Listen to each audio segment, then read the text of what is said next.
हरे कृष्ण राधे राधे। स्वागत है आप सभी का हमारे चैनल पर। आज के इस वीडियो में आप सुनेंगे भैया दूज की कथा। हमारे हिंदू समाज में भाई बहन के अमर प्रेम के दो त्योहार आते हैं। एक होता है रक्षाबंधन, जो कि सावन के महीने में आता है, और दूसरा होता है भाई दूज का त्योहार, जिसमें बहन भाई की लंबी आयु की प्रार्थना करती है।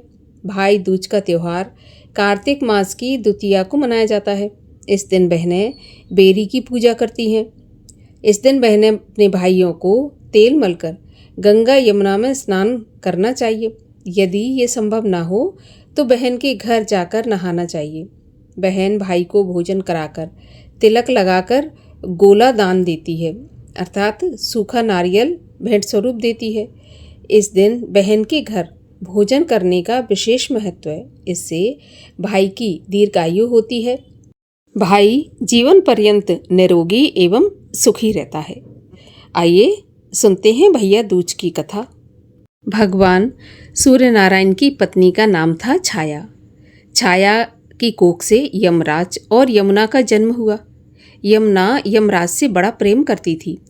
वह उससे बराबर निवेदन करती कि इष्ट मित्रों के साथ उसके घर आकर भोजन करे, लेकिन अपने कार्य में यमराज हमेशा व्यस्त रहते थे और बात को टालते रहते थे। एक समय कार्तिक शुक्ल पक्ष की द्वितीया का दिन आया।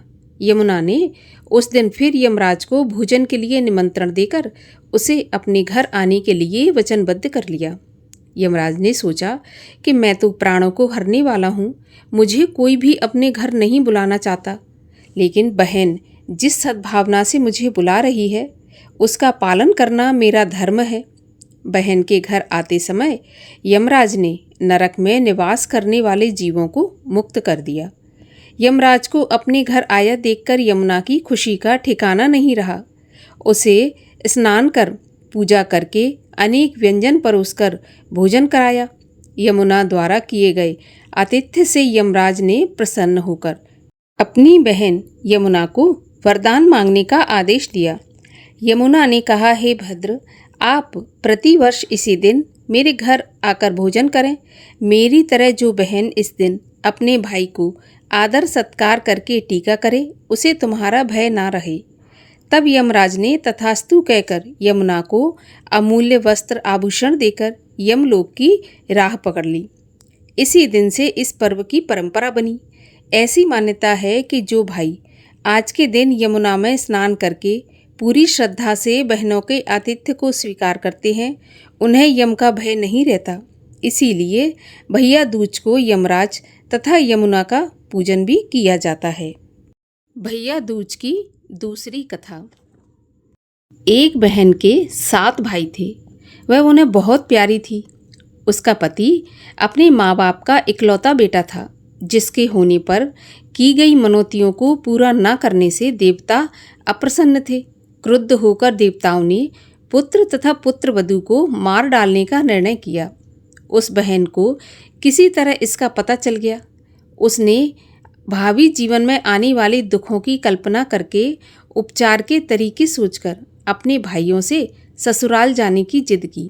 हालांकि वे बिना बुलाए नहीं भेजना चाहते थे, लेकिन बहन के ना मानने पर डोली सजाकर उसे भेज दिया। उसने अपने पास दूध, मांस तथा ओढ़नी रख ली। थोड़ी दूर जाने पर देवताओं के प्रकोप से टोली का रास्ता सांप ने रोक लिया। बहन तुरंत दूध सांप के सामने रखकर आगे बढ़ गई। थोड़ी दूर और आगे जाने पर उस पर शेर झपटा तो उसने मांस फेंक दिया। शेर मांस में रुचि लेने लगा और कहार डोली लेकर आगे बढ़ गए। रास्ते में यमुना जी पड़ी। जैसे ही कहार डोली को यमुना से पार करने लगे, यमुना ऊंची लहरें उठाकर डोली को आत्मसात करने लगी। तब बहन ने ओढ़नी समर्पित करके यमुना की लहरों को शांत किया। नववधू को बिना बुलाए घर पधारी पाकर ससुराल वाले आश्चर्य में पड़ गए।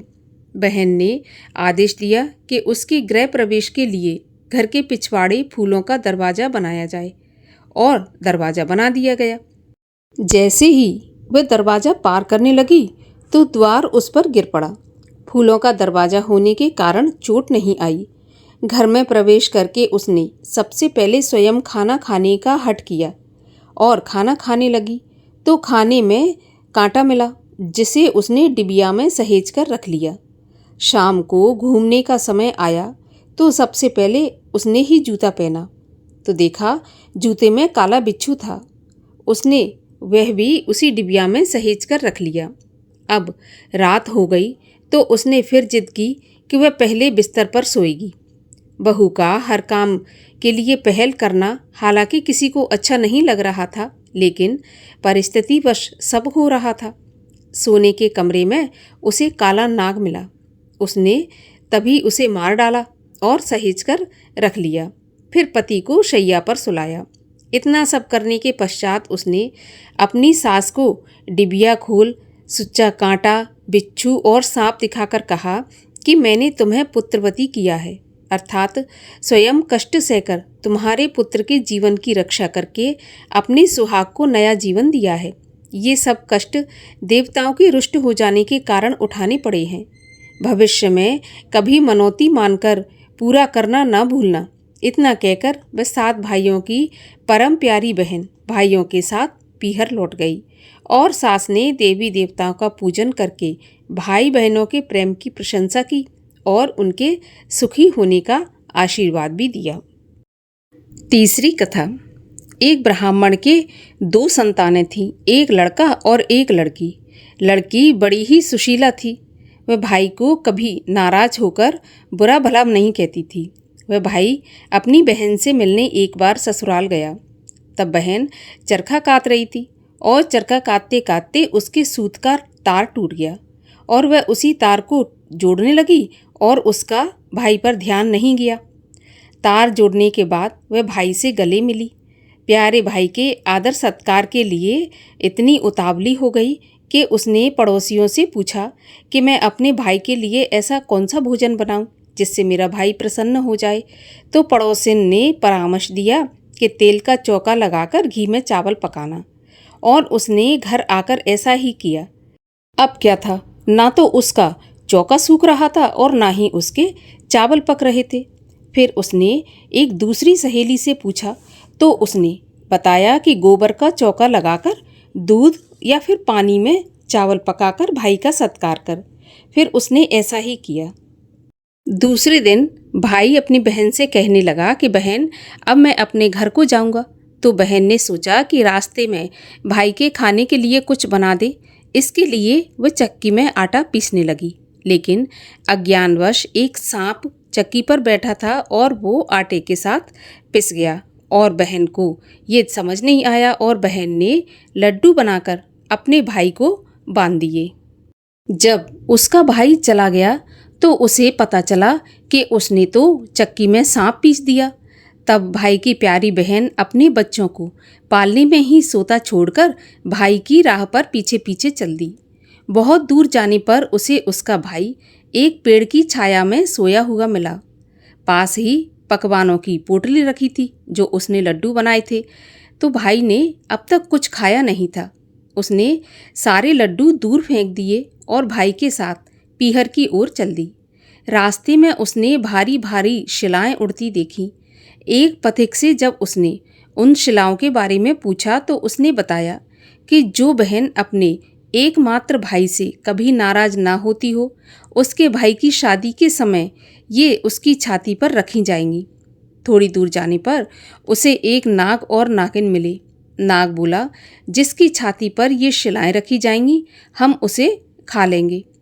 उपाय पूछने पर नागिन ने बताया कि भाई के सब काम बहन करे और भाई भावज को कोसकर गालियां दे, तभी भाई भावज उसके बच सकेंगे। बस फिर क्या था, वहीं से वह भाई को कोसने लगी। गालियां देती देती वह पीहर पहुंच गई। माँ बाप को पुत्री का ये व्यवहार बहुत बुरा लगा। अब विवाह की लगन आई तो वह भाई को गाली गलौज करती हुई स्वयं लगन चढ़वाने के लिए अड़ गई।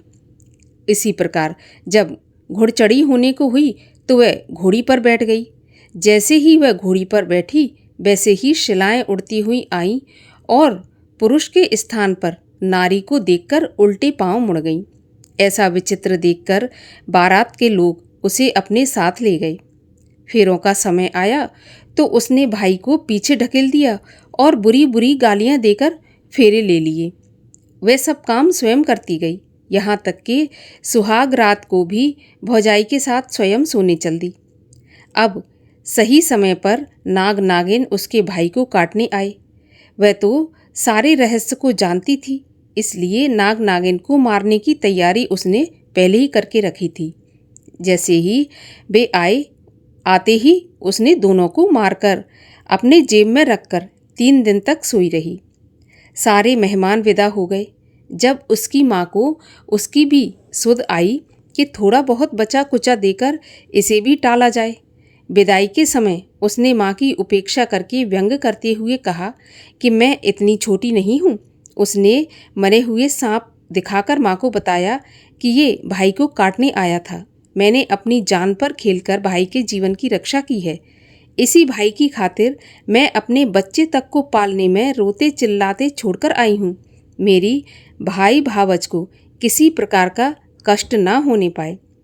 यह कहकर जब वह खाली हाथ लौटने लगी, तब माँ पुत्र ने उसे रोका और पूरे सत्कार के साथ उसे विदा किया। इस प्रकार एक बहन ने अपने भाई की रक्षा की। आप सभी को भैया दूज की हार्दिक शुभकामनाएं। वीडियो अच्छी लगी हो तो लाइक करके शेयर करिए और चैनल को सब्सक्राइब कर लीजिए।